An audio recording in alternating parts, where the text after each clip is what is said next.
Hello friends, Marathi vlog चॅनलमध्ये आपल्या सर्वांचं स्वागत। आज आपण पाहणार आहोत की नासलेल्या दुधापासून पनीर कसे तयार करायचे। व्हिडिओ शेवटपर्यंत नक्की पहा आणि आवडल्यास लाईक आणि सबस्क्राईब नक्की करा। तर आपण सर्वप्रथम जे नासलेलं दूध आहे ते 5 मिनिट गरम करून घ्यायचं आहे, ज्याच्यामुळे याच्यातील पाणी एका साईडला होतं।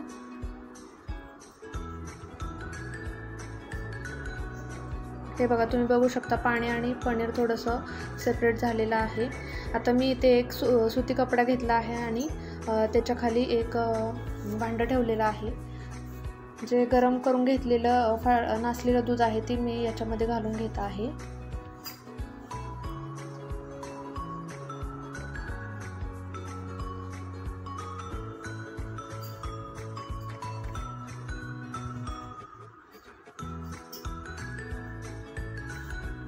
आता हा जो कपडा आहे तो मी एकत्र करून अशी गाठ बांधून त्याची व्यवस्थित त्यातलं पाणी साईडला करून घेणार आहे, ज्याच्यामुळे आपलं पनीर सेपरेट होईल आणि याच्यातलं पाणीही निघून जाईल।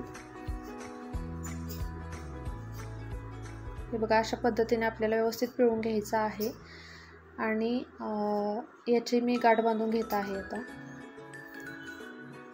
याच्यावर आपल्याला एखादी जड वस्तू ठेवायची आहे आणि हे 10 ते 15 मिनिट असंच ठेवून द्यायचं आहे सेट व्हायला।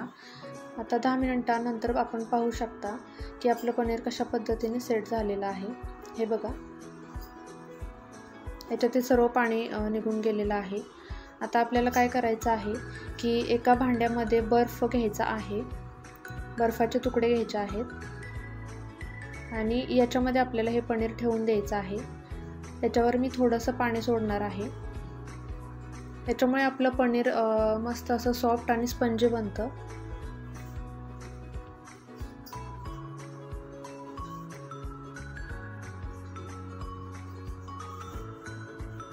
आता हे आपल्याला असं 10 ते 15 मिनिट ठेवून द्यायचं आहे।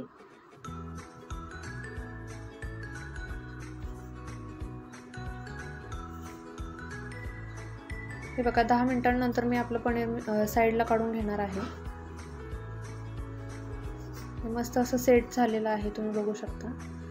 आता मी याचे काप करून घेत आहे। हे बघा, आपलं पनीर किती सॉफ्ट आणि स्पंजी बनलेलं आहे।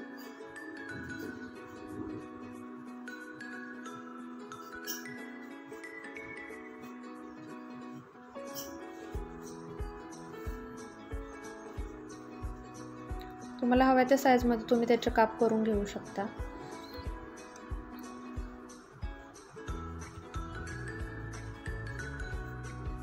आता हे पनीर मी एका प्लेटमध्ये काढून घेते।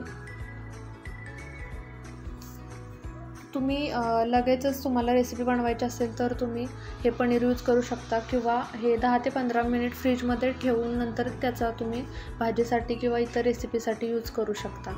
तर हे पनीरची रेसिपी कशी वाटली मला कमेंटमध्ये नक्की सांगा। थँक्यू।